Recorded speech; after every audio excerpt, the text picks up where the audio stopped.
चलिए, पिछले दिन तक हम लोगों ने पढ़ा था क्या कि अवतल दर्पण के द्वारा प्रतिबिंब कैसे बनता है। उन प्रतिबिंब के कंडीशंस में हम लोग 4 कंडीशन पढ़ चुके थे, जिसमें पहला कंडीशन था क्या कि वस्तु जब ध्रुव और फोकस के बीच में हो। दूसरा कंडीशन था क्या कि जब वस्तु फोकस पर हो। तीसरा कंडीशन था क्या कि जब फोकस और वक्ता केंद्र के बीच में हो। और चौथा कंडीशन था क्या कि जब वक्ता केंद्र पर हो। आज हम लोग उसी को कंटिन्यू करेंगे 5वें कंडीशन के कि यदि वस्तु अवतल दर्पण के सामने वक्ता केंद्र के बाहर स्थित हो। इसी में 5वां कंडीशन देखिएगा कि यदि वस्तु अवतल दर्पण के सामने यदि वस्तु अवतल दर्पण के सामने वक्रता केंद्र के बाहर स्थित हो। वक्रता केंद्र के बाहर स्थित हो, तो अगर बाहर स्थित होगा तो उस समय में प्रतिबिंब कैसा बनेगा, जो हम लोगों को देखना है। अब देखिए कि पिछले दिन तक हम लोग देखे थे कि अवतल दर्पण के सामने केवल एक स्थिति ऐसी थी जिस स्थिति में आभासी प्रतिबिंब बन रहा था। बाकी के सभी स्थितियों में जो प्रतिबिंब थी वो वास्तविक बन रही थी। आभासी प्रतिबिंब को हम लोग सीधा देख रहे थे और वास्तविक प्रतिबिंब हमारे ही उल्टा मिलती थी, ठीक ना। तो आज की जो स्थिति है वो स्थिति क्या है भाई कि जो अपना प्रतिबिंब है, वस्तु है, ये कहां रहेगा, अवतल दर्पण के सामने, लेकिन वक्ता केंद्र के बाहर। तो देखिए कि अगर इसको देखा जाए, एक अवतल दर्पण है और इस अवतल दर्पण के उत्तल भाग को हम लोग क्या करेंगे, रजतित करेंगे। अगर उत्तल भाग को आप रजतित करते हैं और इस पर एक मुख्य अक्ष खींचते हैं तो मुख्य अक्ष कुछ इस प्रकार की होगी। और जब मुख्य अक्ष कुछ इस प्रकार की होगी तो आप जानते हैं कि दर्पण मुख्य अक्ष को जहां पर काटती है उस बिंदु को ध्रुव कहते हैं, पोल। इधर कहीं पर आपका वक्ता केंद्र होगा C और इधर कहीं पर आपका फोकस होगा F। इस बार जो हम लोगों को वस्तु को रखना है, ये वस्तु को कहां रखना है भाई, तो अवतल दर्पण के सामने और वक्ता केंद्र के बाहर। इस बार जो हमारी वस्तु होगी वो अवतल दर्पण के सामने और वक्ता केंद्र के बाहर स्थित होगी। प्रकाश के परावर्तन के उन्हीं नियमों का हम लोग उपयोग करेंगे जो पीछे करते आए हैं, जिसमें सबसे पहला नियम था क्या कि अवतल दर्पण पर यदि प्रकाश की किरण मुख्य अक्ष के समानांतर आपतित होती है तो परावर्तन के बाद फोकस से गुजरेगी। यदि ध्रुव पर आपतित होती है तो उतना ही कोण बनाते हुए परावर्तित हो जाएगी। यदि वक्रता केंद्र से आपतित होती है तो उसी रास्ते पर वापस हो जाएगी। और यदि फोकस से आपतित होती है तो मुख्य अक्ष के समानांतर परावर्तित हो जाएगी। ये 4 नियम हम लोग पिछले दिन तक पढ़े थे। तो उसी नियमों के आधार पर आज भी हम लोग यहां से प्रकाश की किरणों को निकालेंगे भाई कि एक किरण हम निकाले मुख्य अक्ष के समानांतर, और ये मुख्य अक्ष के समानांतर जो किरण आपतित हुई है ये परावर्तन के बाद कहां से गुजरेगी, तो ये परावर्तन के बाद गुजरेगी कहां से, फोकस से होकर के कुछ इस प्रकार से। अब देखिए कि ये मुख्य अक्ष से आई और फोकस से होकर के गुजर गई, लेकिन प्रतिबिंब बनाने के लिए अपने को 2 किरण चाहिए। तो एक किरण तो ले लिया जिससे हमने फैमिलियर थे। अब दूसरा किरण हम लोग लेंगे क्या कि जो दूसरा अपना सबसे फेवरेट वाला है क्या कि ध्रुव पर यदि आपतित होता है तो अगर ध्रुव पर प्रकाश की किरण आपतित होती है तो ये यहां से परावर्तन के बाद उतना ही कोण बनाते हुए क्या करती है, उतना ही कोण बनाते हुए ये वापस हो जाती है। और जब उतना ही कोण बनाते हुए वापस होगी तो आप देखेंगे क्या कि ये कहीं इस बिंदु पर काट रहा है। और जिस बिंदु पर परावर्तन के बाद प्रकाश की किरणें एक दूसरे को काटती है उसी बिंदु पर क्या बनता है, प्रतिबिंब बनता है। तो आप इस स्थिति में देख क्या रहे हैं कि वस्तु जो है, आपका जो वस्तु है ये कहां पर है भाई, वक्ता केंद्र के बाहर है। लेकिन जो प्रतिबिंब बना है ये वक्ता केंद्र और फोकस के बीच में आपका प्रतिबिंब बना है, वक्ता केंद्र और फोकस के बीच में। तो हम लोग इस स्थिति में लिखेंगे क्या कि जो बना प्रतिबिंब होगा, स्थित हो तो बना प्रतिबिंब। और आपको मैं बोला हूं कि लिखने का तरीका क्या है, तो लिखने का तरीका है कि पहले स्थिति को लिखिए। तो स्थिति क्या है भाई, फोकस और वक्ता केंद्र के बीच में। तो बना प्रतिबिंब फोकस F तथा वक्रता केंद्र सी के मध्य होगा, सी के मध्य होगा। स्थिति लिखने के बाद हम लोग प्रकृति लिखते हैं। प्रकृति में अगर आप ध्यान दें तो ये प्रकाश की किरणें ऐसे आई है और वास्तव में यहां पर आकर के मिली है। तो जब प्रकाश की किरणें वास्तव में मिलती है तो जो बना प्रतिबिंब होता है ये कैसा होता है? वास्तविक प्रतिबिंब होता है।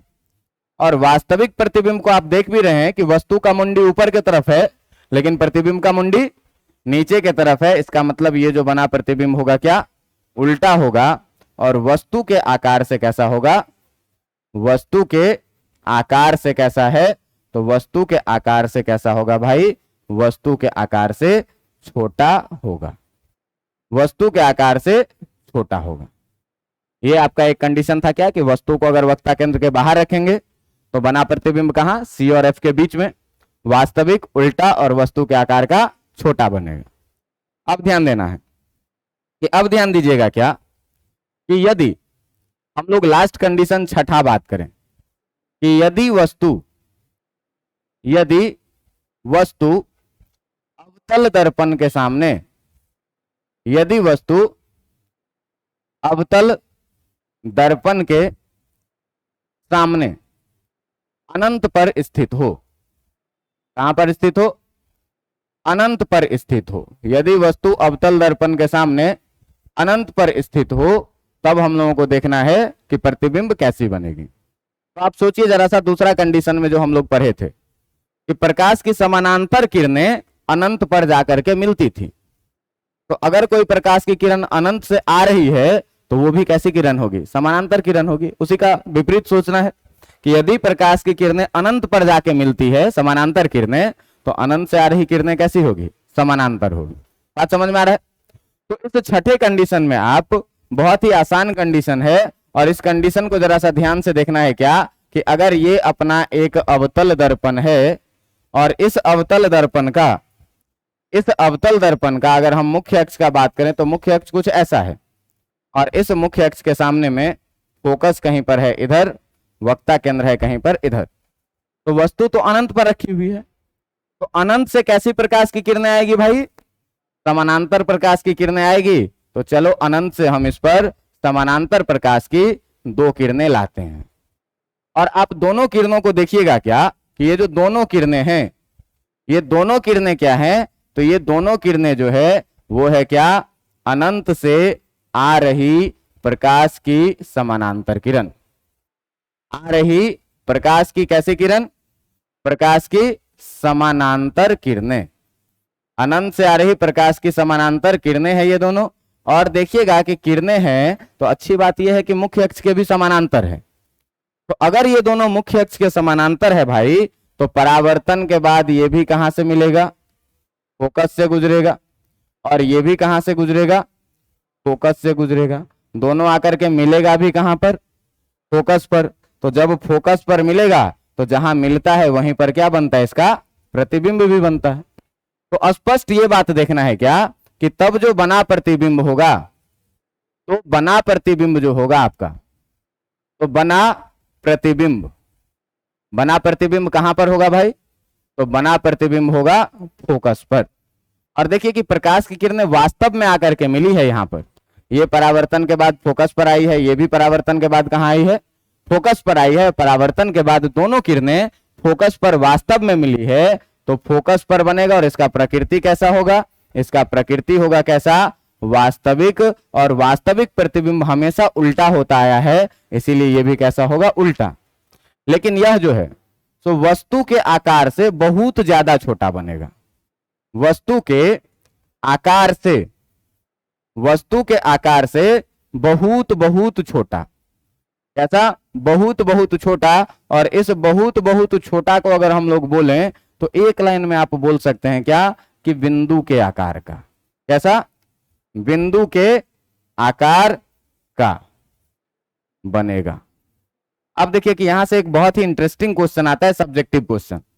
कभी कभी 2 नंबर में पूछ भी दिया जाता है कि यदि आपके हाथ में एक अज्ञात फोकस का अवतल दर्पण दे दिया जाए, यदि आपके हाथ में क्या किया जाए? एक अज्ञात फोकस का अवतल दर्पण दे दिया जाए, तो आप इसके फोकस का अनुमान कैसे लगाएंगे? तो आप इसके फोकस का अनुमान कैसे लगाएंगे? अब देखिए कि अवतल दर्पण ये है, इसका फोकस हमको पता नहीं है, लेकिन इसका एक गुण हमको ये पता है कि यदि हम अवतल दर्पण के सामने वस्तु को अनंत पर रखते हैं तो जो प्रतिबिंब बनेगा वो फोकस के आसपास में बनेगा। तो अनंत का मतलब क्या भाई? कि जो अपने पास दर्पण है वो बहुत छोटे द्वारक का दर्पण है, और इस छोटे द्वारक के दर्पण के रिस्पेक्ट में अगर हम लोग बात करें दूर किसी वृक्ष का, दूर किसी पोल का, दूर खड़े किसी आदमी का, अगर हम इसमें प्रतिबिंब बनाएंगे तो प्रतिबिंब कहां पर बनेगा? वास्तविक प्रतिबिंब है तो दिखाई भी देगा, है ना? तो यहां पर दिखाई भी देगा, और यहां पर हम क्या करेंगे कि अनंत का प्रतिबिंब बनाएंगे और पीछे से एक स्क्रीन लेकर के जाएंगे, व्हाइट स्क्रीन लेकर के जाएंगे।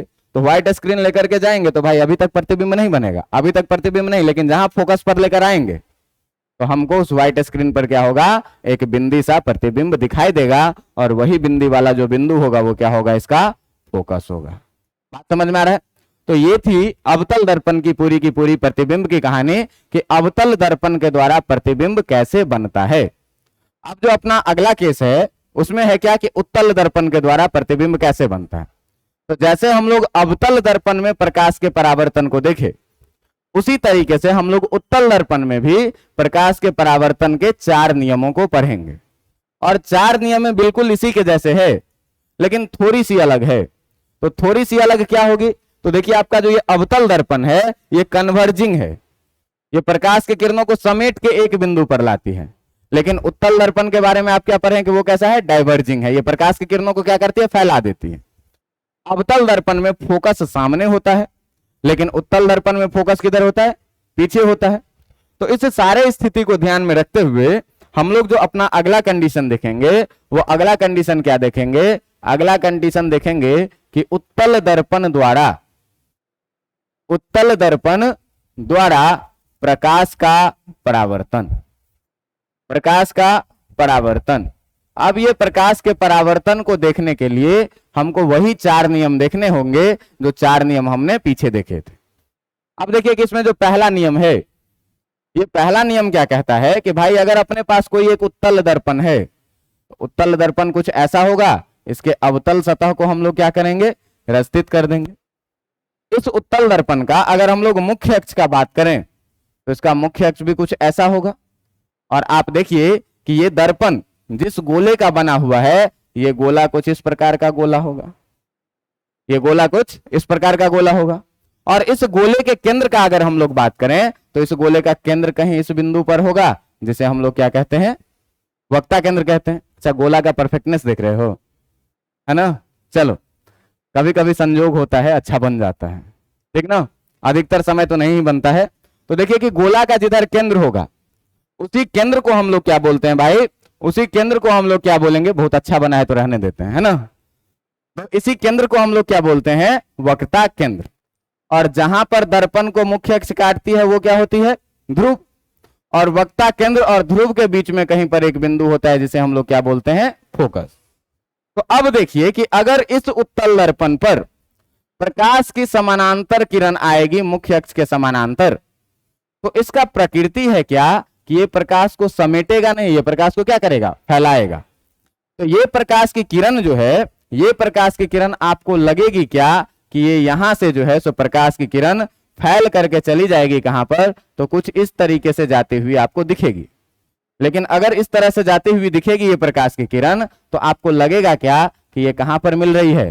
फोकस पर। तो अवतल दर्पण और उत्तल दर्पण में बस एक ही अंतर है कि उसमें प्रकाश की समानांतर किरण, मुख्य अक्ष के समानांतर किरण परावर्तन के बाद फोकस से गुजरती है वास्तव में, लेकिन इसमें क्या? गुजरती हुई प्रतीत होती है।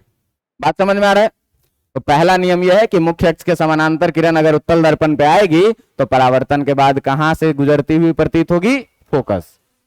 और जो आपका दूसरा नियम है, ये दूसरा नियम है क्या कि यदि कोई उत्तल दर्पण है, तो यदि कोई सा उत्तल दर्पण है तो इस उत्तल दर्पण का फिर से हम लोग मुख्य अक्ष बनाएं, और जो मुख्य अक्ष बनाएंगे तो भाई जहां पर दर्पण को मुख्य अक्ष काटा ये हो गया क्या? इधर हो जाएगा कहीं क्या? सेंटर ऑफ कर्वेचर, और इधर कहीं क्या हो जाएगा? Focus F. तो दूसरा नियम दोनों के लिए समान है, क्या कि यदि ध्रुव पर प्रकाश की किरण आपतित होती है तो ये उतना ही कोण बनाते हुए क्या होगी, यहां से परावर्तित हो जाएगी, यहां से उतना ही कोण बनाते हुए क्या होगी, परावर्तित हो जाएगी। तो दूसरा नियम तो दोनों के लिए सेम, और यही दो नियम हमको काम में आना है। बाकी का जो भी नियम है वो बस ऐसे ही हंसी मजाक है, हमको कभी दो नियम का यूज नहीं हुआ, हमेशा इसी दो नियम का यूज करके हम लोग काम चला लिए। तो जो तीसरा नियम है आपका वो भी देख ही लीजिए कि जो तीसरा नियम है, ये तीसरा नियम आपका क्या कहता है कि यदि भाई साहब कोई एक उत्तल दर्पण है और इस उत्तल दर्पण का अगर हम लोग बात करें मुख्य अक्ष का, तो मुख्य अक्ष का बात करें तो मुख्य अक्ष का बात करें तो जहां पर दर्पण को काटेगी वो हो जाएगा ध्रुव, इधर हो जाएगा कहीं वक्ता केंद्र, और वक्ता केंद्र के बीच में कहीं पर हो जाएगा क्या, फोकस। अब जरा सा सोचिए कि यदि प्रकाश की किरण डायरेक्ट हमको वक्ता केंद्र पर ही आपतित होती हुई दिखे, तो डायरेक्ट वक्ता केंद्र पर कैसे आपतित होती हुई दिखेगी प्रकाश की किरण, तो डायरेक्ट वक्ता केंद्र पर तो आएगी नहीं, क्योंकि वक्ता केंद्र तो दर्पण के पीछे है। तो हमको लगेगा क्या कि वक्ता केंद्र पर प्रकाश की किरण आ रही है, और ये प्रकाश की किरण कैसे आ रही है, कुछ इस प्रकार से। तो अगर प्रकाश की किरण वक्ता केंद्र पर आती हुई लगेगी तो ये उसी रास्ते पर वापस चली जाएगी। उसमें क्या होता था कि प्रकाश की किरण वास्तव में वक्ता केंद्र से आती थी, उसी रास्ते पर वापस हो जाएगी। इसमें हमको लगती है कि ये प्रकाश की किरण कहाँ आ रही है, वक्ता केंद्र पर, तो इसी रास्ते पर क्या हो जाएगी, वापस। और जो लास्ट नियम है, चौथा नियम, ये चौथा नियम है आपका क्या कि यदि आपके सामने कोई एक उत्तल दर्पण है और इस उत्तल दर्पण में पहले वाले का उल्टा, ये है आपका मुख्य अक्ष और ये है आपका मुख्य अक्ष भाई, तो इधर कहीं पर सेंटर ऑफ कर्वेचर होगा और इधर कहीं पर फोकस होगा और इधर कहीं पर क्या होगा, पोल होगा। तो कहता है क्या कि यदि कोई प्रकाश की किरण आपको फोकस पर आती हुई प्रतीत होती है उत्तल दर्पण में, यदि कोई प्रकाश की किरण आपको कहां पर आती हुई प्रतीत होती है, फोकस पर आती हुई प्रतीत होती है, मतलब ये प्रकाश की किरण जो आ रही है ये कैसे, कुछ ऐसे फोकस पर आती हुई प्रतीत हो रही है, तो दर्पण से परावर्तन के बाद ये क्या होगा, मुख्य अक्ष के समानांतर हो जाएगा। मतलब ये प्रकाश की किरण ऐसे आई फोकस पर और मुख्य अक्ष के समानांतर होके क्या हो गई, परावर्तित हो गई। ये चार नियम है उत्तल दर्पण के लिए, और इसी चार नियम में से हम इस दो नियम का उपयोग करके हम लोग उत्तल दर्पण के द्वारा बने प्रतिबिंबों को देखेंगे। तो देखिए कि अगर हम लोग उत्तल दर्पण के द्वारा बने प्रतिबिंब की बात करें, अगर हम लोग उत्तल दर्पण के द्वारा, उत्तल दर्पण के द्वारा बने प्रतिबिंब की बात करें, तो बने प्रतिबिंब की अगर बात करेंगे तो उसमें जैसे हम लोग 6 स्थिति देखते थे, तो इसमें कितनी स्थिति देखेंगे, जरा सा ध्यान से देखिएगा कि ऐसा था कुछ अपना उत्तल दर्पण, और इस उत्तल दर्पण का जो है सो मुख्य अक्ष हो जाएगा कुछ ऐसा, बहुत दूर इसका कहीं पीछे होगा वक्ता केंद्र, और पीछे होगा कहीं पर क्या, फोकस, और पीछे ही होगा कहीं पर क्या, पोल। लेकिन वस्तु को जब रखना है तो हमको दर्पण के सामने रखना है। अब लोकेशन अपने पास था पिछले वाले में कि भाई नीम का पेड़, पीपल का पेड़, बबूल का पेड़, तो वस्तु को अगर हम पीछे रखते तब ना बताते कि पीपल के पेड़ और नीम के पेड़ के बीच में है या नीम के पेड़ के पास में है, लेकिन पीछे तो हमको वस्तु रखना नहीं है, वस्तु को कहां रखना है, सामने। तो सामने अगर रखोगे तो तुम दो ही कंडीशन लगाओगे, क्या, एक कंडीशन लगाओगे कि दर्पण के पास में है, एक कंडीशन लगाओगे क्या कि दर्पण से बहुत दूर में है। तो इसमें हमको दो ही कंडीशन पढ़ना है, ये पहला कंडीशन और ये दूसरा कंडीशन। पहला कंडीशन में क्या कि वस्तु अवतल दर्पण के सामने हो, अवतल नहीं उत्तल, वस्तु क्या हो, उत्तल दर्पण के सामने हो, उत्तल दर्पण के सामने हो। और दूसरा कंडीशन क्या पढ़ना है कि वस्तु कहां पर हो, वस्तु उत्तल दर्पण के सामने अनंत पर हो। उत्तल दर्पण के सामने कहां पर हो, उत्तल दर्पण के सामने अनंत पर हो। अब देखिएगा कि जब उत्तल दर्पण के सामने अनंत पर होगा तब, और जब सामने होगा तब, यही दो कंडीशन हमको पढ़ना है, बीच में कोई सा कंडीशन पढ़ना नहीं है। तो इस दोनों कंडीशन में हम लोग अलग अलग पढ़ेंगे, जिसमें आपका पहला कंडीशन क्या होगा कि यदि वस्तु उत्तल दर्पण के कहां पर हो, यदि वस्तु उत्तल दर्पण के सामने हो, और यदि वस्तु उत्तल दर्पण के सामने होगा तो ध्यान दीजिएगा कि कंडीशन कैसा बनेगा। कंडीशन बनेगा कैसा कि ये है भाई अपना एक उत्तल दर्पण। इस उत्तल दर्पण का हम लोग अगर मुख्य अक्ष का बात करेंगे तो अपना मुख्य अक्ष कुछ ऐसा हो जाएगा, और अगर मुख्य अक्ष कुछ ऐसा होगा तो इस उत्तल दर्पण का वक्ता केंद्र कहीं पर इधर होगा और इस उत्तल दर्पण का फोकस कहीं पर इधर होगा। बात समझ में आ रही है? अब देखिएगा कि अगर हम वस्तु को रखें उत्तल दर्पण के सामने, तो मान लीजिए कि ये है अपना वस्तु जो उत्तल दर्पण के सामने स्थित है, तो फिर यहां से वस्तु से अनंत प्रकाश की किरणें निकलेगी। लेकिन प्रतिबिंब बनाने के लिए हमको कितनी किरणें चाहिए? केवल 2 किरणें चाहिए। तो वो 2 हम लेंगे जो हमको परिचय में है। तो परिचय में एक क्या है भाई कि जो मुख्य अक्ष के समानांतर आएगी। तो मुख्य अक्ष के समानांतर आएगी तो ये किरण हमको लगेगी क्या कि ये कहां से गुजर रही है? फोकस से होकर के गुजरती हुई लगेगी, लेकिन वास्तव में ये कैसे चले जाएगी? कुछ इस प्रकार से। परावर्तन के बाद ये किरण कैसे चले जाएगी? ऐसी। और एक जो दूसरी किरण है,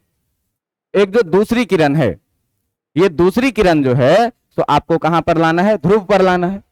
तो जब आप ध्रुव पर लाइएगा, ध्यान दीजिएगा कि जब आप प्रकाश की किरण को ध्रुव पर लाइएगा तो ध्रुव पर जो ये प्रकाश की किरण आएगी, ये परावर्तन के बाद उतना ही कोण बनाते हुए क्या हो जाएगी? वापस हो जाएगी। ये दोनों कोण बराबर होते हुए। अब देखिए कि ये वापस हो गई, तो परावर्तन के बाद जिस बिंदु पर किरणें मिलती है या मिलती हुई प्रतीत होती है, उसी बिंदु पर क्या बनता है? प्रतिबिंब बनता है। तो जरा सा बताओ, ये यहां से ऊपर की तरफ और ये यहां से नीचे की तरफ, इधर कहीं मिलने का चांस है क्या? मिलने का चांस नहीं है। तो अगर इधर से हम लोग देखेंगे तो हमको लगेगा क्या कि ये वाली जो प्रकाश की किरण है, ये कुछ इस तरह से जा रही है और लगेगी कि इस बिंदु पर जो है तो ये मिलती हुई प्रतीत हो रही है। तो जिस बिंदु पर मिलती हुई प्रतीत होगी, उसी बिंदु पर इसका क्या बन जाएगा? प्रतिबिंब बन जाएगा। और अच्छी चीज ये देखिए कि ये जो है आपका, ये जो है ये A डैश B डैश इसका नाम रखिए और इसका नाम रखिए क्या? AB। तो जो AB आपका वस्तु है, इस वस्तु का प्रतिबिंब बना है क्या? A dash B dash. और इस प्रतिबिंब को आप जरा सा ध्यान से देखेंगे तो ये प्रतिबिंब कहां बना है? P और F के बीच में। ठीक ना? तो हम लोग सीधे सीधे लिखेंगे क्या कि तो जो बना प्रतिबिंब होगा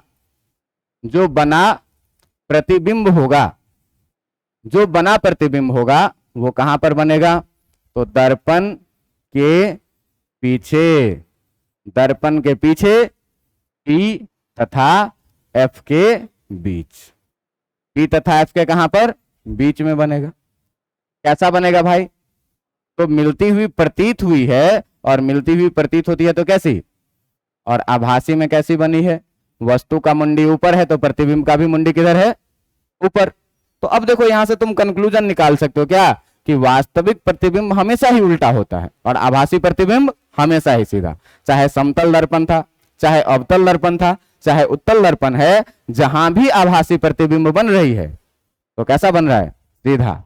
अब आपसे क्वेश्चन पूछा जा सकता है क्या कि निम्न में से कौन सा आभासी प्रतिबिंब बनाती है? समतल दर्पण, उत्तल दर्पण, अवतल दर्पण। All of this. लेकिन अगर वास्तविक प्रतिबिंब बनाती है तो अब भी ऑप्शन दे दिया क्या? उत्तल, अवतल, नन। तो केवल अवतल दर्पण वास्तविक प्रतिबिंब बनाती है, बाकी सारी की सारी दर्पणें कैसी बनाएगी? आभासी प्रतिबिंब बनाती है। बात समझ में आ रही है? अब देखिए कि ये कंडीशन हो गया सीधी। एवं कैसी? तो एवं वस्तु के आकार से कैसी? आकार से छोटी होती है। वस्तु के आकार से छोटी होती है। बात समझ में आ रहा है? और सबसे लास्ट कंडीशन इसका हम लोग देखेंगे क्या कि जो सबसे लास्ट कंडीशन है क्या कि इसका दूसरा कंडीशन कि यदि वस्तु अवतल नहीं, उत्तल दर्पण के सामने कहां पर हो? अनंत पर हो। उत्तल दर्पण के सामने अनंत पर स्थित हो। तो यदि अनंत पर होगी तो भाई अभी हम लोग पढ़े क्या कि अनंत से जो प्रकाश की किरणें आती है वो कैसी प्रकाश की किरणें आती है? समानांतर प्रकाश की किरणें आती है।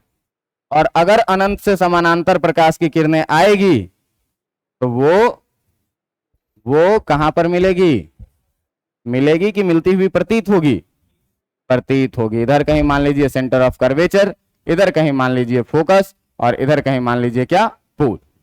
तो अगर फिर हम यहां अनंत से प्रकाश की समानांतर किरणों को लाएंगे तो अनंत से प्रकाश की समानांतर किरणें इस बार कैसी आएगी, ऐसे। परावर्तन के बाद ये दोनों किरणें हमको फोकस पर मिलती हुई लगेगी, मिलेगी नहीं, मिलती हुई लगेगी।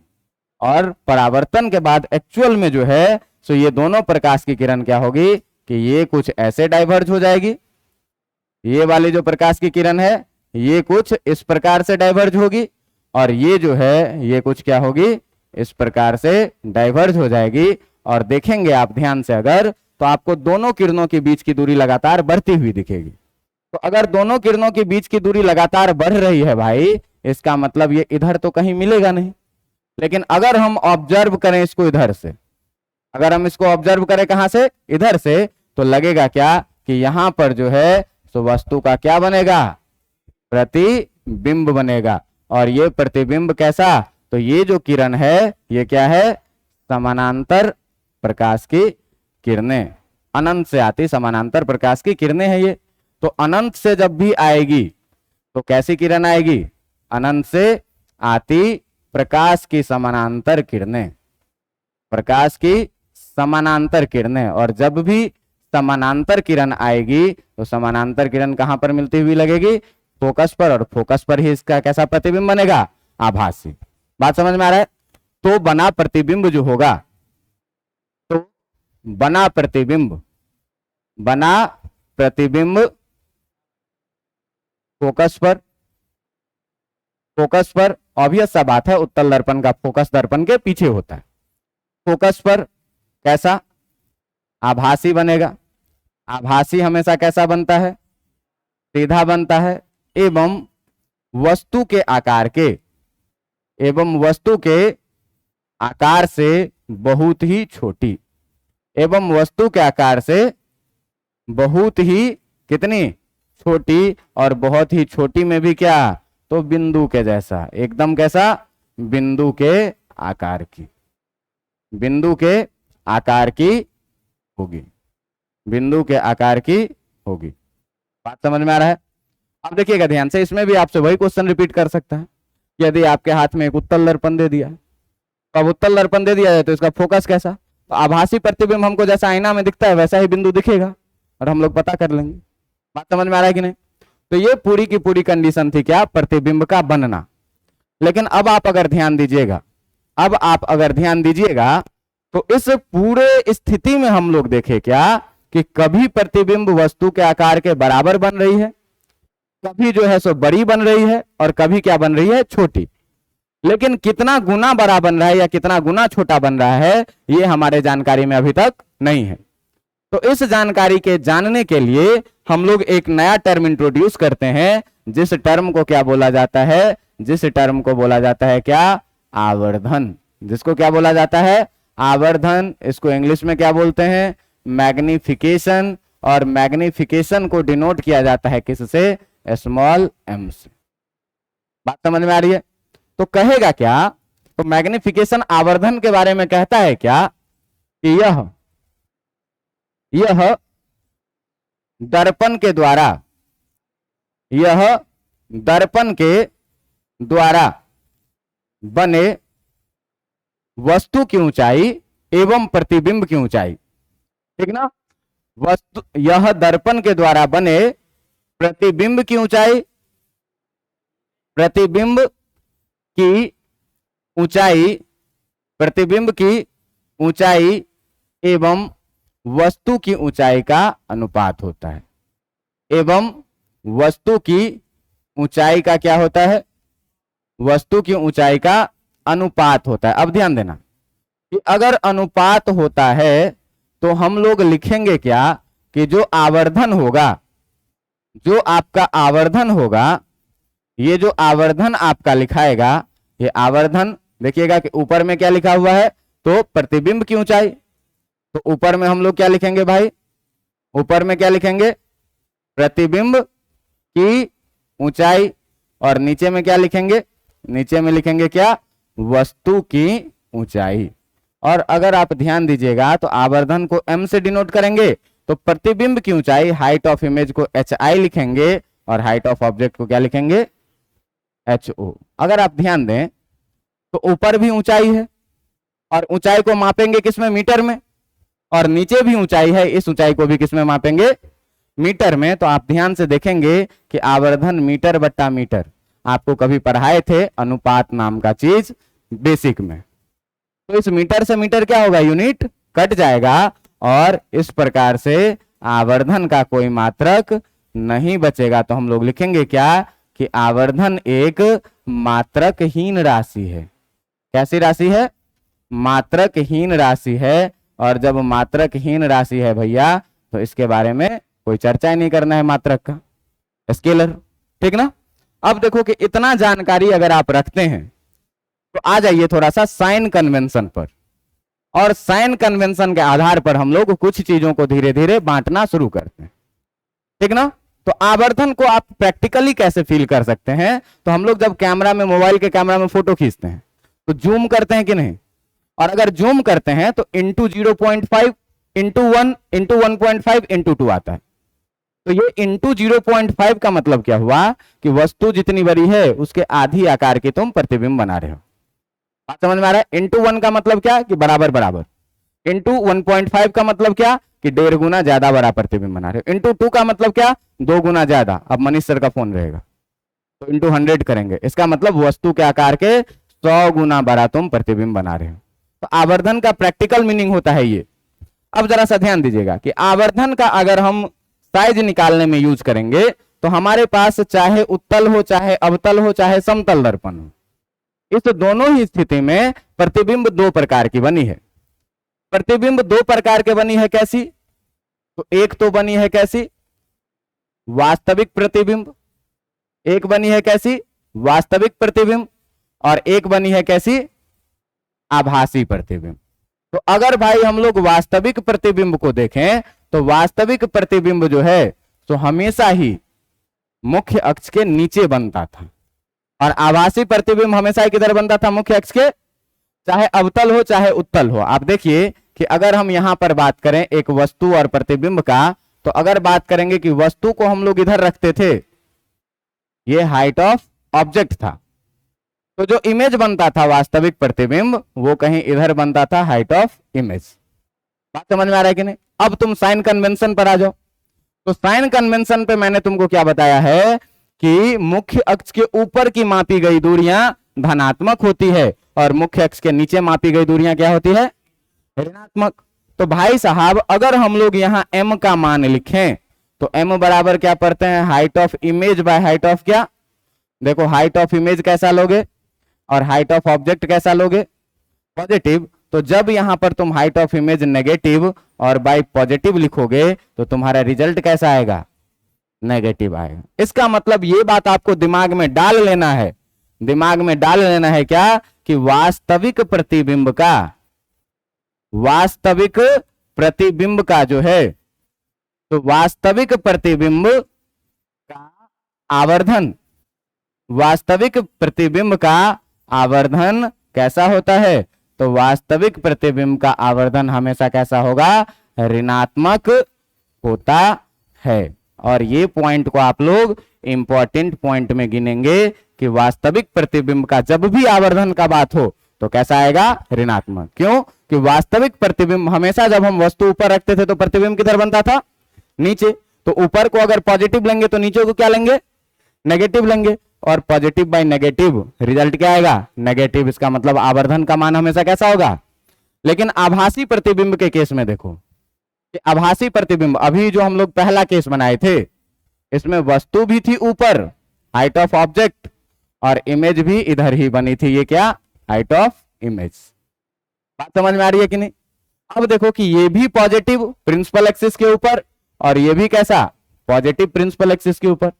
तो अब अगर आप यहां पर मैग्निफिकेशन आवर्धन लिखिएगा तो क्या लिखिएगा, height of image upon height of, height of image भी इस बार कैसा है और हाइट ऑफ ऑब्जेक्ट भी कैसा है, दोनों पॉजिटिव है तो रिजल्ट कैसा आएगा, पॉजिटिव, इसका मतलब हम लोग सीधा सीधा बात लिखेंगे क्या कि जो आपके आभासी प्रतिबिंब का, जो आपके आभासी प्रतिबिंब का आवर्धन होता है, आभासी प्रतिबिंब का जो आवर्धन होगा, ये आभासी प्रतिबिंब का आवर्धन भाई हमेशा कैसा होगा, आवर्धन हमेशा ही क्या होगा, हमेशा ही क्या होगा, धनात्मक होगा। हमेशा कैसा होगा, हमेशा धनात्मक होगा, हमेशा धनात्मक होता है।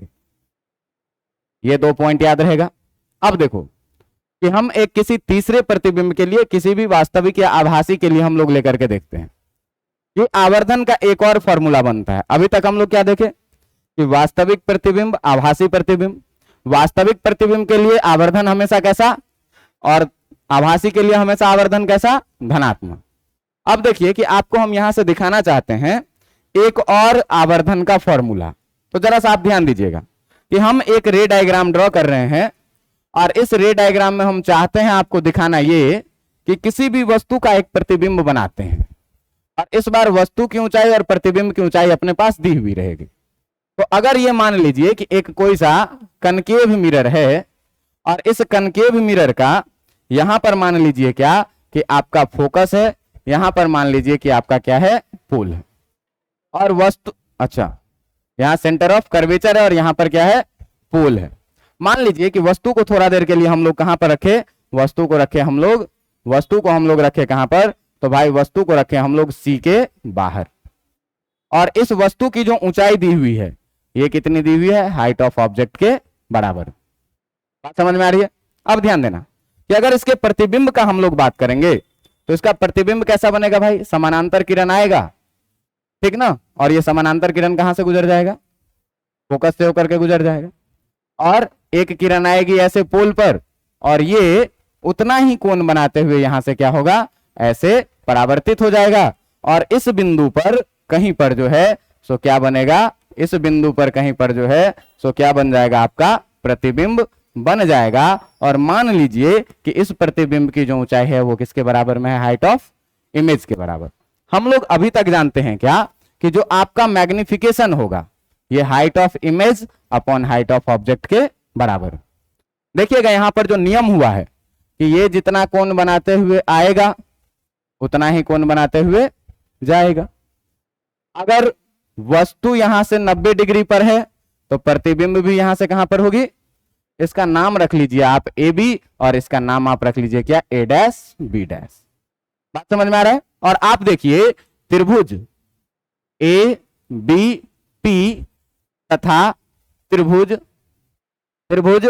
ए डैश बी डैश और पी में आप देखेंगे कि जो आपका एंगल है कौन सा, बीपीए, एंगल है कौन सा, बीपीए, ये बराबर एंगल किसके बराबर में है, तो B dash P A dash के बराबर में, और ये किसके बराबर में है, थीटा के बराबर में।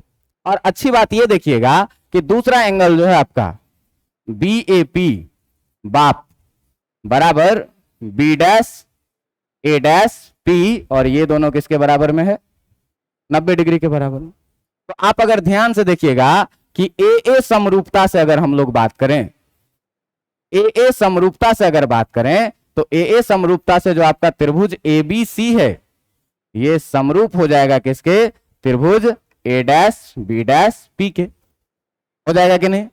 और समरूप त्रिभुज में आप पढ़े होइएगा कि समरूप त्रिभुज की संगत भुजाओं का अनुपात क्या होता है, बराबर होता है। तो आप देखना कि इसमें हम लोग बोलते हैं क्या कि जो वस्तु की दूरी है यहां से ए डैश पी, जो ए डैश पी है, यहां पर लिखो कि जो तुम्हारा ए डैश पी है, ये ए डैश पी को जो है सो हम लोग बोलते हैं क्या, वस्तु की दूरी, और इस वस्तु की दूरी को हम लोग रिप्रेजेंट करते हैं किससे, यू से। और जो आपका, अच्छा ये प्रतिबिंब की दूरी है, ये वस्तु की दूरी नहीं है, तो इसको क्या करते हैं, इसको चेंज करके कर देते हैं एपी, ठीक है ना। एपी क्या है, वस्तु की दूरी, और इसको रिप्रेजेंट करते हैं किससे, यू से। और जो आपका ए डैश पी है, ये जो आपका ए डैश पी है ये है क्या, प्रतिबिंब की दूरी, और इस प्रतिबिंब की दूरी को हम लोग दिखाते हैं किस चीज से, इस प्रतिबिंब की दूरी को हम लोग किस चीज से दिखाते हैं, वी से। तो आप देखिएगा कि त्रिभुज समरूप हो गया, इसका मतलब संगत भुजाओं का अनुपात क्या होगा, बराबर। तो संगत भुजाओं का अनुपात अगर देखो ए बी, तो ए बी का संगत भुजा कौन सा है, ए डैश बी डैश, और बराबर अगर तुम संगत भुजा देखो इसका ये वाला आधार एपी, तो ये एपी का जो है सो संगत भुजा कौन सा है, दोनों बराबर होगा कि नहीं। आप ध्यान से देखिए कि ए बी जो है ये हाइट ऑफ ऑब्जेक्ट है, और जो ए डैश बी डैश है ये है क्या, हाइट ऑफ इमेज। और ध्यान देना है कि दोनों का साइन लेना है, तो ये ऊपर के तरफ है हाइट ऑफ ऑब्जेक्ट, तो ये प्लस हाइट ऑफ ऑब्जेक्ट है, और ये नीचे के तरफ है इसीलिए ये कैसा है, माइनस हाइट ऑफ इमेज है। तो इसको कैसा लेंगे, माइनस हाइट ऑफ इमेज, और बराबर ए पी, तो पी से मेजर करना शुरू करेंगे इंसिडेंट रे के अपोजिट डायरेक्शन में।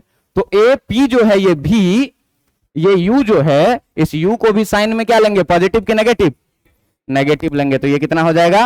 और इसी तरीके से ए डैश पी भी किसके बराबर में होगा, आप देखिए कि एक माइनस से एक माइनस जाएगा, और जो फाइनली आपका इस माइनस को अगर इधर भेज दीजिएगा तो height of object by height of image आपको मिलेगा कितना, माइनस भी बाई यू। और भाई इसी को हम लोग क्या बोलते हैं, तो यहां से मैग्निफिकेशन का एक और फॉर्मूला आपको क्या मिलता है, माइनस भी बाय यू।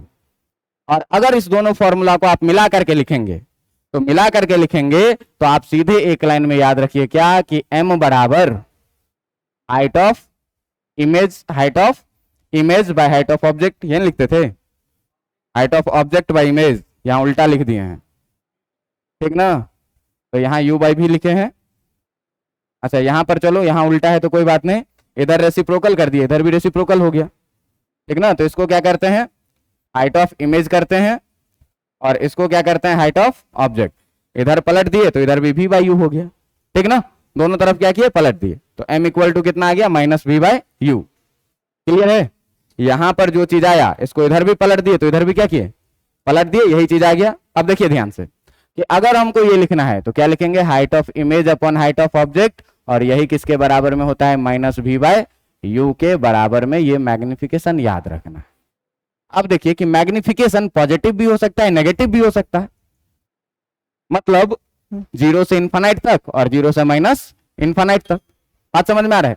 तो जीरो से इन्फानाइट तक और जीरो से माइनस इन्फानाइट तक के केस में अगर आप देखेंगे तो आपको मैग्निफिकेशन का वैल्यू हम लोग तीन रेंज में इसको बांट देते हैं। तीन रेंज में कैसे बांट देते हैं, तो इसको ले लेते हैं माइनस इंफिनिटिव, इसको ले लेते हैं क्या, प्लस इंफिनिटिव, हम बीच में कहीं पर ले लेते हैं क्या, जीरो, इधर हम ले लेते हैं -1, और इधर हम ले लेते हैं कितना, +1। बात समझ में आ रहा है। अब ध्यान से देखना कि अगर हम लोग बात करें ऋणात्मक वाले केस के लिए, मतलब जीरो से लेकर के और इधर वाले केस के लिए, तो जो बना प्रतिबिंब कैसा होगा, वास्तविक प्रतिबिंब होगा। इधर कैसा प्रतिबिंब होगा, वास्तविक प्रतिबिंब होगा। और अगर हम लोग धनात्मक के लिए बात करें जीरो से इधर, तो इधर कैसा प्रतिबिंब होगा, इधर जो प्रतिबिंब होगा ये कैसा प्रतिबिंब होगा, आभासी प्रतिबिंब। बात समझ में आ रहा है कि नहीं। तो अब अगर ऋणात्मक का मान हो, मतलब समझ जाना है कि वास्तविक, और धनात्मक का मान हो तो समझ जाना है क्या, आभासी। तो पहले देखो कि मैग्निफिकेशन 1 और +-1 का मतलब क्या होता है, कि अगर m इक्वल टू कितना हो, 1 हो, और m इक्वल टू कितना हो, -1 हो, या कितना हो, +1। इस दोनों को हम एक साथ क्या लिख सकते हैं, मॉड m बराबर कितना, 1।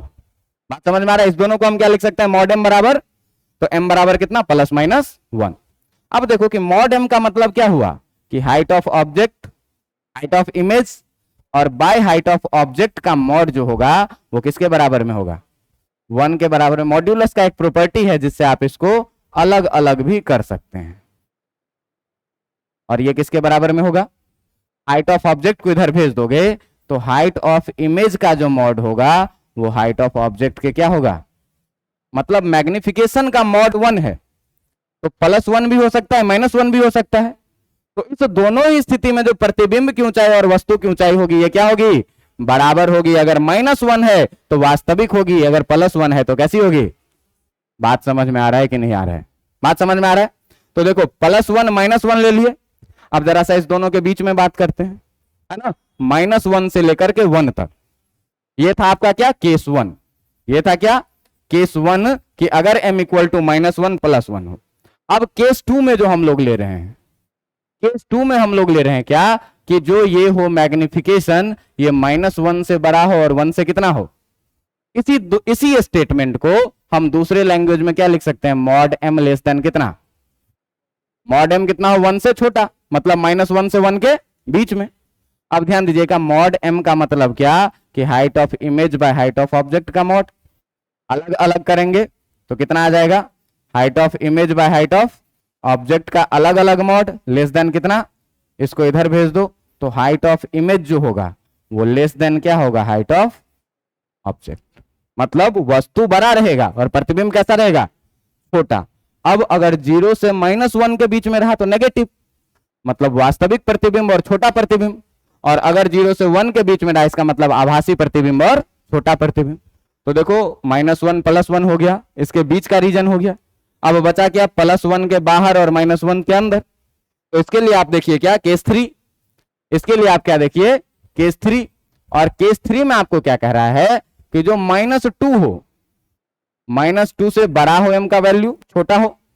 -2 से जो है सो m का वैल्यू क्या हो, छोटा। उल्टा लिख रहे हैं बार बार, ठीक ना, m लेस देन -2 यानी कि -2 से छोटा हो, और m जो हो वो ग्रेटर देन कितना हो, +2 हो।